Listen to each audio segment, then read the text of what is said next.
Gade Saikrishna Vijayawada. So అసలు అతను ఉన్నాడా లేడా, ఏం జరిగిందనేదే చాలా సస్పెన్స్లో ఉన్నటువంటి విషయం.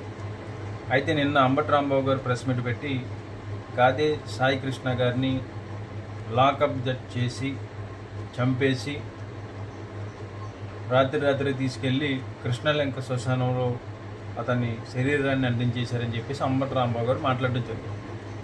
అయితే నిన్న నుంచి కూడా సోషల్ మీడియాలో పెద్ద ఎత్తున అయితే ఒక్కొక్కటిగా గాదే సాయికృష్ణ గారి గోర్లు పీకేశారని, సో అతన్ని చిత్రవదలు చేసి అతన్ని కొట్టి పోలీస్ స్టేషన్లోనే సీఏ సమక్షంలోనే చంపేశారని, ఆ బాడీని కొంతసేపు బాత్రూంలో దాచిపెట్టారని చెప్పేసి కొన్ని ఫొటోసు ఇవన్నీ కూడా రావడం జరిగింది.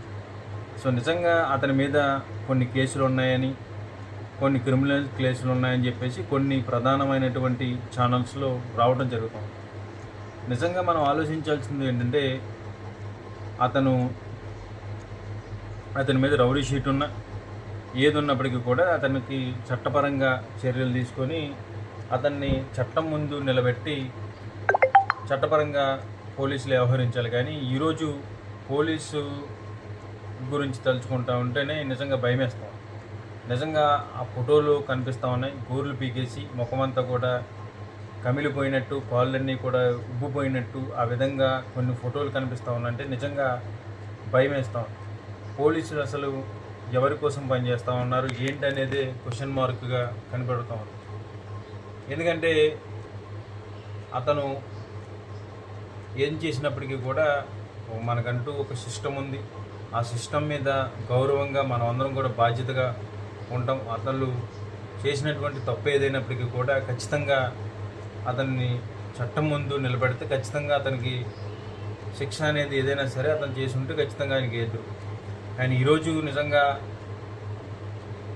చంపేసి అంటించేశారని చెప్పేసి ప్రధానమైనటువంటి ఆరోపణలు మాజీ మంత్రి అయినటువంటి అంబటి రాంబాబు గారు వీళ్ళందరూ కూడా మాట్లాడటం జరుగుతుంది. వాళ్ళ అమ్మగారు అనేక సార్లు కృష్ణలంక పోలీస్ స్టేషన్ దగ్గరికి వెళ్తే మా అబ్బాయిని చూపించండి అని అంటే ఆ సీఏ గారు నీ ఫోటోకి దండ రెడీ చేసుకో అన్నట్టుగా మాట్లాడారని చెప్పేసి వాళ్ళ అమ్మగారు మీడియాతో మాట్లాడటం జరుగుతుంది.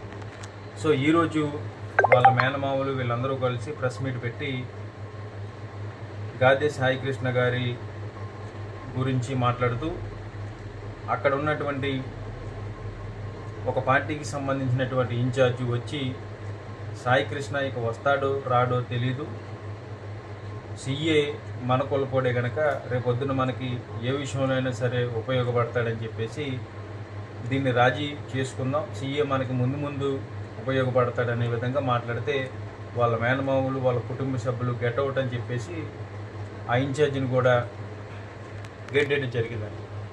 సో నిజంగా ఏంటంటే అక్కడ ఉన్నటువంటి స్థానికంగా ఉన్నటువంటి నాయకులకి, ఆ విజయవాడలో ఉన్నటువంటి పెద్ద నాయకులందరికీ కూడా గాదే సాయికృష్ణ అనే వ్యక్తి ఇక తిరిగిరాడు అనే విషయం వాళ్ళందరికీ కూడా తెలుసు.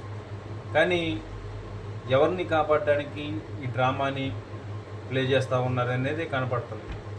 సో కోర్టు అయితే క్లియర్ కట్గా ఈ నెల 29వ తారీఖున గాదే సాయికృష్ణ గారిని ఎక్కడున్నా సరే అతని కోర్టులో సబ్మిట్ చేయండి అని చెప్పడం జరిగింది. సో ఈ నెల 29వ తారీఖు వరకు కూడా అసలు ఏం జరిగింది ఏంటనేది కూడా ఎవరికి తెలియదు. కానీ పోలీసులు అంటే నిజంగా ఇలాంటి సంఘటనలు జరిగినప్పుడు కొంతమందికి నిజంగా పోలీసులు ఇలా కూడా ఉంటారా అనే విధంగా బాధ కలుగుతుంది. కానీ అందరు పోలీసులు ఇలాగే ఉంటారు, చాలామంది మంచి పోలీసులు ఉంటారు. కానీ ఏంటంటే ఆ సీఏ గారు చేసినటువంటి పని నిజంగా నిజమైతే ఖచ్చితంగా అతనికి చట్టం ముందు నిలబడితే ఖచ్చితంగా తీవ్రమైనటువంటి పరిణామాలు అయితే ఉంటాయి. దీంట్లో దాదాపుగా 8 మంది పోలీసులు ఆ రోజు గాదే సాయికృష్ణ గారు చనిపోయినప్పుడు 8 మంది పోలీసులు ఆ పోలీస్ స్టేషన్లో ఉన్నారని చెప్పేసి సోషల్ మీడియాలో కూడా కొన్ని కథనాలు వస్తూ ఉన్నాయి. నిజంగా చాలా బాధ కలుగుతా ఉంది.